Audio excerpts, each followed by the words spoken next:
All right. So, Mike, this first question's for you. How rewarding of a feeling is it to, start 60 years ago in your own garage and then, you're celebrating a 50th anniversary. Tell me a little bit about how that feels being able to come back out and perform. It's literally amazing. I mean, it's a miracle and it's wonderful because, our family was built on music and harmonies. And in fact, my mother came from Kansas and my grandfather Love came from rural Louisiana.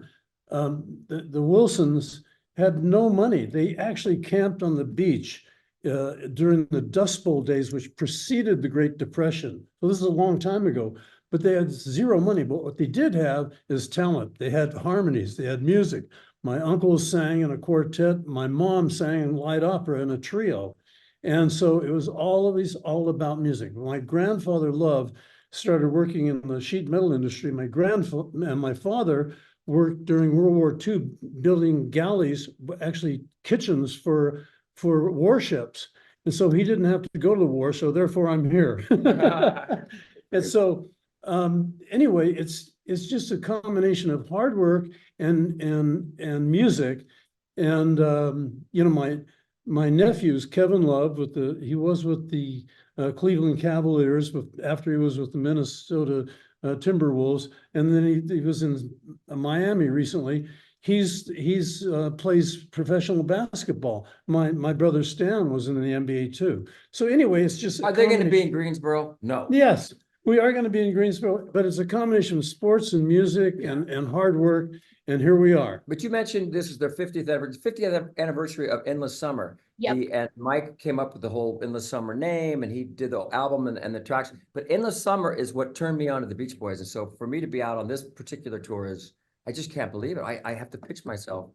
Yeah, John used to drive his bike, he told me, by my parents' house and look in the window and see the gold albums and so on the walls. Until his mom called the police on me, and then that was, No. that was it. But I've been a fan, because, and we see these concerts, I've been on the road with them this week. I mean, first of all, thank you to be a little part of this conduit that's getting music out to the masses that need it so bad. I say that I feel like your music was written for this exact moment right now because we need it. I always say discord is at an all-time high and decency at an all-time low, but thank God we have the Beach Boy music to get us through. And it's so evident at these concerts. It's become a family affair, right? It is. I mean, there are 4 generations literally coming to our shows sometimes. I mean, your great-grandparents, grandparents, their kids, and then the children. Because it's heart music. That's what I've always called it. It bypasses the brain and goes straight to the heart. And that's why you'll see 9-year-olds and 90-year-olds. And this guy is, may I tell him your age? Yeah, he's 52 years old. 52, yeah. He's 83, and he works harder than every one of us on the stage. He's mad if we're not doing 2 shows a day. And I was looking at our presidential candidates. Why don't you run for president? No, thank you. My job is a lot more fun. Yeah, that's true. Well, I was going to say, John, tell us how you got started with the Beach Boys. Well, I will tell you, I will start and then he can tell you. No, he was Blackie on General Hospital when we met him first. And he grew up in Orange County, California, and he played the drums. He loves to play the drums, and he plays them really well, which is surprising, for an actor. Anyway, so you tell them. Well, I just, and I got turned on to Endless Summer, which is the 50th anniversary of that. And my dad had an 8-track cassette player in his car. And somehow I stumbled upon that. I was like, oh, like the heavens opened up. Like, what is this? What is this music? Yeah. I was so drawn to it, like I said, because it went boom right here. And then I knew a guitar player in the band. I went to see them. I was really bummed out. A girlfriend, I just caught her in bed with someone else. Tony Danza, to be exact. Read the book. And yeah, really. And but my friend said, well, come, maybe you get to meet the Beach Boys someday. And so we were playing this, at this baseball stadium. Well, he was playing at a baseball stadium. And my friend said, come backstage. As soon as fun is over, run backstage because it's, they're going to leave after the encore. So I go back there and I'm running and girls are chasing me on the diamond. And I look up on the big screen and there, that little skinny guy like this with like Jordan-ass jeans. And I had a dead crow in my head. I bashed through the backstage area and I'm sweating. And Mike goes, to my friend, he goes, who's that? He said, that's John Stamos. He plays drums. He's on General Hospital. And he says, does the girls scream for him all the time like that? And my friend said, yeah. He goes, get him on stage. And I went on and played Barbara Ann And he played with us in July 4th in the mid 80s. And there were hundreds of thousands of people there. And so, John has been a part of our life for ever since. I'm so grateful. And I feel like we were talking about this yesterday, like my brand of good, safe, home cooked meal feeling family entertainment is perfectly merged with the Beach Boys at this point. And so these concerts, is there still tickets? There must be. Yes, there are a few tickets. You've got to come see the show because it's two, we do 2 hour sets, hour, take a break, hour, and we got to pee and stuff.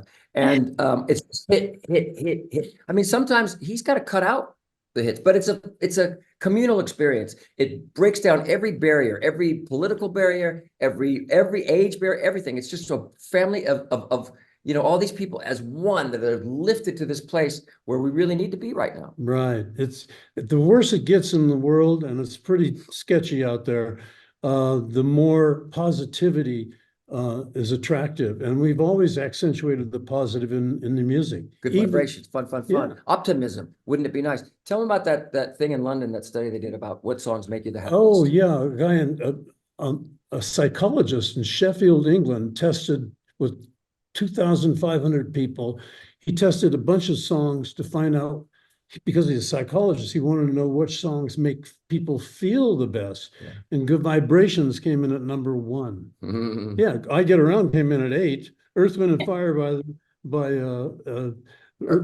Wind and Fire had September was number 10, and there was a Pink in there. There was a Bob Marley in there, but to come in at number 1 for making people feel good, that's quite an honor. Yeah, I love that. And so, you guys have your docuseries, you have the book now. How does it feel to be able to perform in front of fans now that they may know a side of you guys that they didn't know before? Well, the Disney Plus has our documentary on it, and that's informed a lot of people about the early origins of the group. It doesn't go all the way up to now, but what it does do is it gives you a really good picture of the family connection between all of us and how it led to these harmonies, and we're obsessed with not only harmonizing, singing the notes, but making a blend. And that blend and those 4-part harmonies attached to that rock and roll beat that Chuck Berry came up with, let's say, well, that made for a special formula. And like I said, I've been the lyricist on many of the songs, and I've always accentuated the positive. Yeah. Even if if you fell out of love, or somebody fell out of love with you and you're really devastated, at least you found that happiness at one time in your life. And that part was good. So that's a song called The Warmth of the Sun. Yeah, and I think you were talking about the documentary, which I thought was really well done, because it really did accentuate the positive. And so many of these documentaries and books on you guys, sometimes they go to the negative. Every band has negative stuff. But what I loved about the documentary was they really highlighted Mike's contribution to the Beach Boys. Sometimes it gets overlooked. And I'm telling you the absolute God's honest truth. And it's not, and this documentary shows that he really was side by side with Brian, writing all those hits. Brian will say it. Everyone in the band will say it. And Mike would come up with the hooks. I'm picking up good vibrations, round, round, get around. I go, Aruba, Jamaica. That's all Mike. And that's what you remember out of those songs.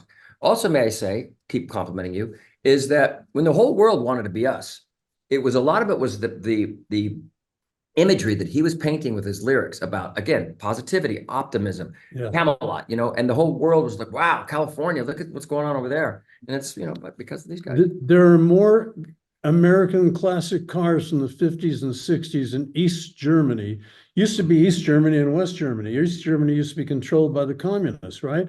Well, there are more classic cars in East Germany than anywhere in Europe. Now, why is that? Because the Beach Boys, we sang about those cars, and they represented America and freedom and something really, powerful. Yeah, powerful. And great looking and powerful. So it's That's just you. Well, no, not really, but we sang about cars as well as the girls, California girls, Different lifestyles. Yeah. Surfing, cars. Yeah. But oh, sorry, but I want to tell them what they're going to see, because that was my next question. So again, it's just everyone's uplifted, but bring your kids. I do stuff from Full House. We sing forever. We show videos and stuff. And then it's just, I don't care how old you are when you walk in there, when you walk out, you're gonna be a teenager and you're gonna be uplifted with love and positivity. And even little kids, they get a glimpse into their immediate future, you know, Right. with Wouldn't It Be Nice and, Yeah. God Only Knows and, I you know, think so I- it's a really great experience, I Yeah, and you think. never know. I mean, this guy will tour until he's 117, but you know, you never know when the Beach Boys are gonna come around to your town, especially in that beautiful place we're playing over there. And Tanger Center, yeah. and I'm not with mhm. them all the time. So if you want to see the Beach Boys and, you know, some And ex-teen John idol Tim. hamming it up, get tickets soon. No, Yeah. he does play it on stage. He plays the drums, you know. Sometimes you get a guest drummer and you say, that just ain't right. And but he's into it and has been into it for 50 years now. Playing with the Beach Boys has been, next to my wife and my son, is the greatest thing that has ever happened to me in my life. And I'm so grateful to you, Mike. And I'm so Yeah. grateful to the fans that have been coming out. The shows have been sold out. We played, what, the last 2 We days? played in the Outer Banks of North Carolina, which is great. It's beautiful. And we're in Asheville now, but we're heading to Roanoke on the way to Greensboro.